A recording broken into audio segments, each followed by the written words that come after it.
May feeling para sa akin na ganun yung pinapakiramdam niya sa loob. Pero kapag nagtitake kami, ngumingiti siya sa harapan ng camera.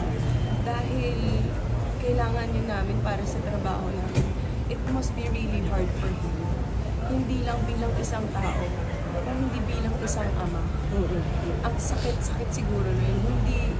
Hindi ko ma-explain, hindi ko mag-grasp yung reality na kung paano niya kinayang gawin yun, kung paano niya pa rin kinaya na magbigay ng saya sa mga tao, sa mga manonood at sa amin lahat na hindi alam kung ano yung nararamdaman niya.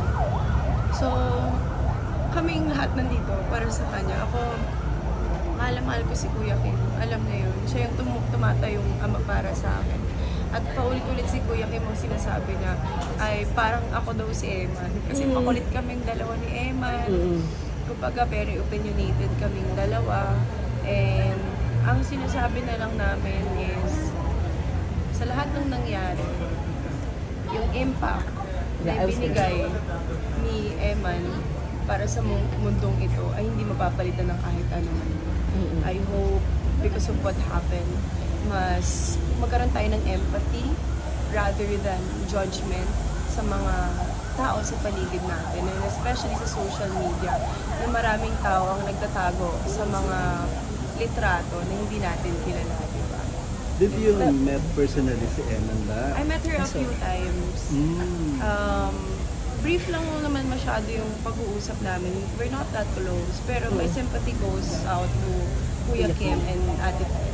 Ano yung naging impact sa'yo personally nung what happened to Emma? Ako kasi mahirap. So Kasi she's close to your age? She is close to my age. And ako ang masasabi ko lang siguro, I'm a public figure. And hindi talaga mahirap na hindi ma-absorb lahat ng mga negative comments ng mga bawat isa. Pero dahil sa nangyari, parang mas lalo kong kailangan maging matatag. Kailangan na mas maging firm ako sa sarili ko because the world would never change. Hindi talaga magbabago yung pag-iisip ng mga tao. Pero ang pwede kong baguhin is kung paano ako gagalaw sa mundong to. At kung paano ako hindi magpapa-apekto sa kasamaan. Kasi mas nangingibabaw pa rin ang kabutihan kaysa sa kasamaan. At yun yung panghahawakan ko. Dahil yun yung gugustuhin ni Eman na mangyari. Yung mas maging matatag ako, mas maging malakas ako, at maging totoo ako, lalo sa sarili ko. Kilala natin siya, she's very opinionated. Kumbaga, kung sino talaga siya, yun at yun ang makikita nyo sa social media in real life. And isa din siya sa mga inspiration ko eh. Kasi kahit na matapang akong tao, may mga tinatago pa rin ako sa sarili ko. Marami pa rin akong iniisip. Kasi nga, syempre, artista ako. Kailangan kong, I have to act a certain way, use certain words. Pero dahil sa kanya, mas gugustuhin ko to show up fully as who I am. Kasi hindi man nilang lahat matatanggap yun. Ang importante, basta naiintindihan ko yung sarili ko, magiging okay ako.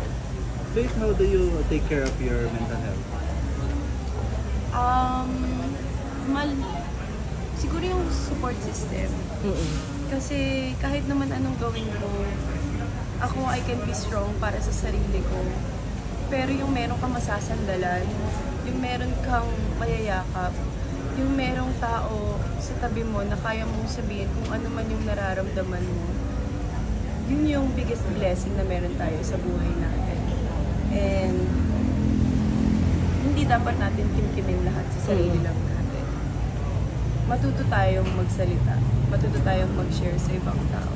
Last na lang, what is your message to Kuya Kim personally?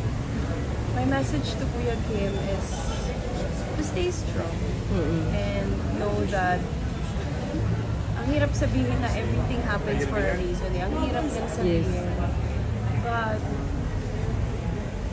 si Kuya Kim, nag-church tayo, alam natin, kahit hindi pa natin completely alam yung kasagutan sa lahat ng mga nangyayari, Eman is so loved. Eman is so loved by many. And you are also loved by many. So, we're here for you. Kahit anong mangyari, nandito kami para sa'yo. Thank you, Faith. Salamat. Thank you, Thank you. Faith. Grabe pala.